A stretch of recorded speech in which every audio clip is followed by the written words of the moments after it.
Hi guys, Radhika here again. So today I wanted to kind of continue on the topic of the last video, which is how to maintain relationships around a narcissist. Now I know a lot of videos and the material out there says go no contact with the narcissist, which is okay if it's a super abusive or like a physically abusive situation where you cannot stay in touch with the narcissist. But many times it happens that you love someone and that person is in touch with a narcissist, and that narcissist probably tried to break off the relationship that you had with this person that you love. So in this case, you maybe you are not in contact with the narcissist so much, or you have gone grey rock, so you talk to them only when necessary, and you do not share the kind of relationship that you had before they showed to you that they were a narcissist. And probably they might have broken off all the relationships that you had with all the other people in the narcissistic clan, because now everyone is on your case and everyone thinks you are the reason that everything is falling apart, and they just fail to see who is the one who has caused all the trouble. So it's your choice what you want to do in such kind of a situation, but I know that a lot of people are in this situation, and a lot of people cope with such a situation. And they cope because A, they love the person they are with, and B, because is it a good enough reason that the person you love is doing something that you don't like, or you would want them to do something other than what they are doing? It's not a good enough reason to just stop loving someone, right? So I mean, you are not like a narcissist and you are not a control freak that if someone does a single thing that you don't like, that you are going to turn their world upside down and act like a victim, that they have made you into a victim. So if we do that, we will also be narcissist. So sometimes it happens that actually this happens a lot of time, that you love someone but that someone is related to some kind of a narcissist, maybe not all the way but somewhere in between, very much in the zone of destructing relationships around them. So that kind of a narcissist. So, what can you do in such a situation? So, it's a very difficult path, because for a long time you will feel betrayed. You will feel like you don't have a say in the relationship, and you will feel like like you might have worked very hard at, not very hard, because if it's love based, you don't work very hard, but you must have invested a lot of yourself in the relationship, and for some time maybe the relationship was like the center of your universe. So this particular relationship defined you, defined who you were, what you are doing in life, what you love in life was defined by this relationship. So when a narcissist comes in this kind of a situationship and tries to like pull apart the two people who are in that relationship, it can get very difficult for both the people.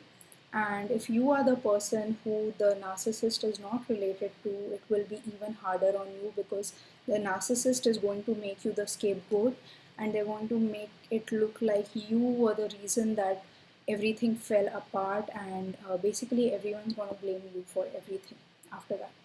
So yeah, so that's usually the path it takes when this kind of a situation happens.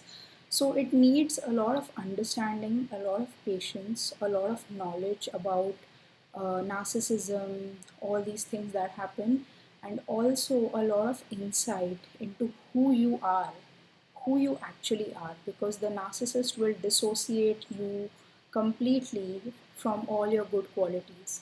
So, if you're a patient person, the narcissist is going to go around telling family members that you are the most impatient person on this earth, and if you are a very understanding person who try to make peace every time, They are going to go around telling that you have a very bad attitude, you called the narcissist names and this and that. So all of that is going to happen. So all your good qualities are going to be taken away from you, away from you. I mean, the image that you have, and that in turn is going to push you to go inside yourself and actually figure out who are you. Who are you? Are you just these qualities that people think you are? Or, I mean, is that image that the people think you are, this particular thing, is that who you are? Or are you who you actually are? So you will reach a stage in life where you will kind of find this difference between an image that you have and who you are, and how much importance you give to the image that you are, and how little importance you give to who you actually are. So when you reach such a point, that's a good thing, because that means that little by little you will stop caring about what other people think of you. You will stop caring about what the narcissist has made your image out to be. You will stop caring about all those things. Even in the love relationship, if the person who's in a relationship with you, if they have fallen for what the narcissist has been whispering in their ear all this time, like, she's not a good person, she's not a good person, she's not good enough for you, whatever they are whispering in the person's ear, and if the person has actually started believing the narcissist or believing the narcissistic clan, because they were raised in that environment, right? So they trust those people more probably than they trust you, because they have been in a relationship with you for a relatively shorter time, but they know their family or their previous friends more than they know you. So they might trust them, and they might feel that you are the person that the narcissist is telling them about. Although they fell in love with you and they have been in a relationship with you, you might even have kids together, but still they will believe the narcissist. So in this case, what do you do? So here are some steps that you can follow, because it can be a very difficult time. If you had a love based relationship, you will feel betrayed. You will feel like so much of your life, or so many years of your life, were invested in this one relationship, and someone has come and totally ruined it for you. So you will have those kind of feelings. You might have a little bit of anger for your partner, because they are not believing you. They are getting confused by what the narcissist is saying, or they might totally side with the narcissist even. So it's a lot of hurt and a lot of betrayal that you will feel, and that's okay, because it is a bad situation, so you will feel that. So when you feel that, it's very normal for you to feel that, because good things are not happening to you. You know, it's a bad thing if this thing is happening to you. But the thing is, we can turn this bad thing into a good thing also. So if you are feeling sad, if you are feeling depressed or angry or emotional because of these things happening to you, it's totally normal, and you don't have to be like super strong and in one day say that, okay, I'm good now and I'm gonna face everything. If you need some days to just cry and think about it, and just cry some more and just cry, basically just let it out of the system and think over it, obsess over it, all of that is completely natural, because that's how human beings, healthy human beings who don't repress their feelings, are going to process it. So yeah, so what you can do is, if you have decided even after all of that that you still want to like give it another chance, because always in life we should give love another chance. If you have love in your life, it's a great thing, and that love doesn't have to be directed towards like a romantic partner or a friend or someone. It's just love. It's just love. It's love for the universe. It's love for everything good. It's love for creation. It's just love. It's that feeling of love which can make anything better. So if you have that love in your heart, I would say don't let it go. Don't let the love go. Let all these things go, and it's okay. When there is love, there is hurt. Only people who love get hurt, because if you're indifferent, you won't get hurt anyways. So, yes, these are some of the steps you can do if you have decided to stay in that relationship and make it better in spite of the narcissist. So, the first thing is you can set a common goal in that relationship. Now, this is all very practical advice, so it's not romantic, but it is like for adults who are past the teenage romance phase. So it's kind of like set a common goal. What's your common goal? Do you guys like traveling together? Are you guys peaceful staying together? You complement each other. Some things you bring, something the other partner brings to the table. If you have kids together, then raising kids uh, is a big thing that you want to do together. So these are some of the things that will keep you directed towards a life together. And of course, there is still love between you and your partner. It's just that it has been shaken a little bit by the narcissist. But the narcissist has not killed all of the love in your relationship. And even if they did it for like some time, you can rebuild the love. You can do that again, because remember, you guys fell in love the first time. So that means you guys have it in you to fall in love, because it's a very great emotion to fall in love with someone. So if you have done that before, there's a high chance you can do it again. So you can like set some goals towards it. Now these need not be implicit goals that you actually track with time, but it can be just something that you remind yourself. If you ever go into that phase of thinking about the past, or thinking about some bad thing that happened, that was done to you by the narcissist, or by the people around the narcissist, or even the person you are in the relationship with. So you can go back to these things, and you can actually think, what is the aim of this? What is the aim of this? Right now, am I okay in this relationship? So you can think of all those things. Okay, set your boundary. So even with this partner that you have to set some boundaries. So you don't have to be a people pleaser and please this person all the time, or please the narcissist all the time. You don't have to please the narcissist. You don't even have to talk that much to the narcissist if you don't want to. So even for this person, you have to set your boundaries, because obviously you have been uh, troubled in some way because of your partner, who is in turn who has in turn been influenced by the narcissist to trouble you. So it was not your partner who troubled you, but he or she was kind of tricked into troubling you via the narcissist. So it's okay if you want to, you can make your boundaries clear with this person. It doesn't mean that all the time you have to be like pleasing this person if you are in a relationship with them. Maybe you were doing that before the narcissist interrupted. So it might be a good thing, because if you feel that this relationship was at the center of the universe, that itself proves that you have been giving it a lot of importance.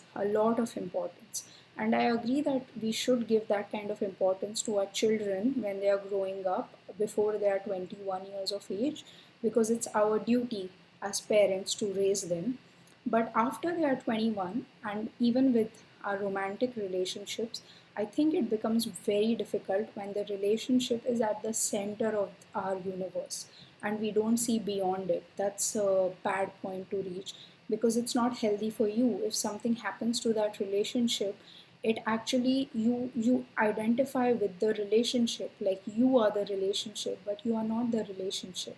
You are something much more than the relationship. The relationship is just a part of your life. Okay, the third point is a bit strong. So know the truth.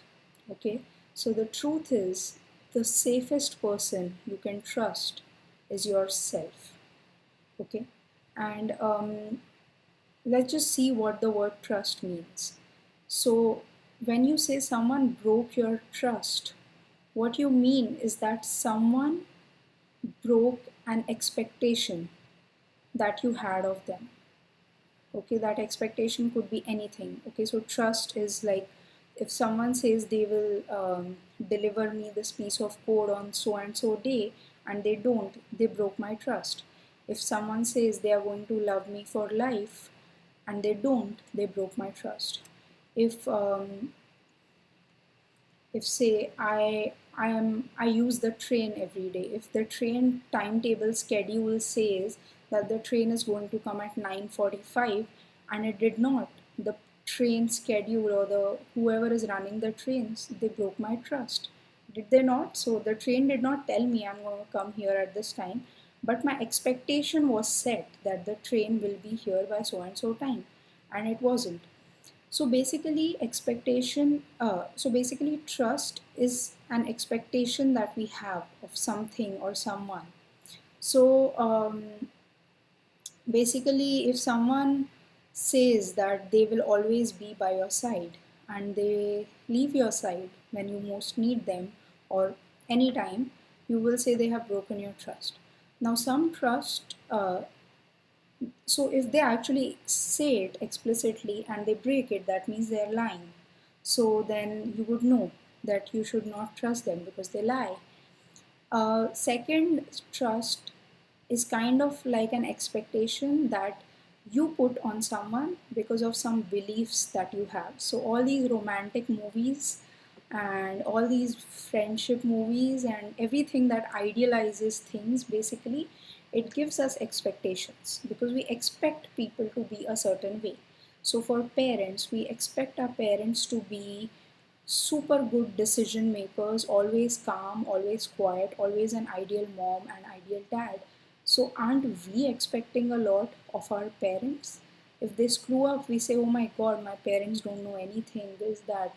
So basically, these are some expectations that we put on people because of our beliefs. Okay, so it can be a society based, a role based expectation that if you're a sister you have to do this, if you're a brother you have to do that, if you're a mother you have to do that. Also, it could be an ego based expectation. So I used to have this expectation a lot before. So I would think that because I am so nice to everyone, I do everything that everyone asks me to do. Even when people insult me or hurt me, I don't even respond back. Although I can, I have the words, I have the comeback, but I don't because I think that's not a good thing to do. That's not a nice thing to do. So I expected that everyone should be good with me too. And I had that expectation. So it's not like I did it so that they are good to me, but I did have that expectation that they should be good to me because I am good to everyone. So this is an ego based expectation. So you can also have this, and sometimes people will break your trust on this. So I think if you're being nice to people, um, like I know for a fact now, I am nice to someone because I can't be any other way. If I even if I have a comeback in my mind and I say something and I hurt the person in front of me, I just feel very bad. I feel bad because I feel like I have put out into this world some negative energy, whereas I could have very easily just heard their words, taken it in, processed it because now I'm aware of what they are saying, how it affects me, and I could have just let it go. So you keep this channel open in you let it go, and you can let it go into the ground actually, because the earth is a great conductor of negative energy. That's why they feel like hell is below the earth or inside, it's underground. Because negative energy can very easily just be sent. It's called grounding. You just ground it. Actually, that's not called grounding, but you can just send it into the earth. So, like how a lightning rod is also grounded, so it comes back and goes into the earth, and the earth will process it for you. You don't have to process it yourself, you don't have to transmute it, the earth will transmute it. Yeah, and so that is an ego based expectation. So this is what trust is basically. So when you understand what is trust, you will understand that it probably is an expectation that you are putting on someone. So when you say someone broke your trust, it's actually kind of like your expectation wasn't fulfilled. So you can take it on to yourself, although I know, like, society wise we will say no, a husband has to do these things or a wife must do this thing. So it's not an unrealistic expectation, it's not, but it's still an expectation. It's not like you want someone to bring you the moon and the stars, but at the end of the day it is an expectation. So if you ask a monk about it, or like a nun about it, or someone who's very spiritual, they will say this is an expectation. It's not an unrealistic one, but it is an expectation. And when you have expectations, you have attachment, and attachment comes suffering. So it's all like a cycle. So if you understand this, you will understand that it's okay that someone betrayed your trust, or basically they did not fulfill an expectation at time x. But that does not mean that person is a bad person. It just means that person might be a confused person, or at that moment that person might be a person who has not taken a good decision. So yeah, so I think that we can kind of have that much of empathy for our partner. Of course, if it's happening again and again, you need to do something about it. But I'm talking about the one time that they did it, and after that, if they're trying to improve themselves, if they're trying to see the situation and better it, then you can get past this trust issue by understanding that trust is just an expectation. And if you are having problems in trusting other people after this, then the best thing to do is to trust yourself. So trust yourself, trust your gut, trust your instinct, trust your inner voice. So whenever someone is telling you something, trust yourself. Whenever you are in a situation, trust yourself. So if there's no one else in this world, there you have you to trust. So you have to trust, and people who have faith, they trust God. So they can trust God if you want to, or you can trust yourself if you don't believe in that. Okay, so the fourth point is have empathy for your partner, because your partner has been in that narcissistic scenario since their childhood, probably, or since longer than you have been. So for them it's a very difficult process to understand what is happening, because they have lived their whole life a certain way, and now suddenly you might go to them and say that this is not good the way you have been living your life. And what are the chances they are going to like what you're saying to them? The chances are really really less, unless they are like super logical people, or unless they always knew that what they are doing is not correct, but it was like an inner voice in them. So you need to have this kind of understanding, I think, if you want to be in in any relation actually for a long time. So you just got to give them this their own space and their own time to process it, because you might process it super quick, and you might come out of it and you might get a lot of clarity of the big picture. You will get the big picture, but your partner might still be in the midst of it.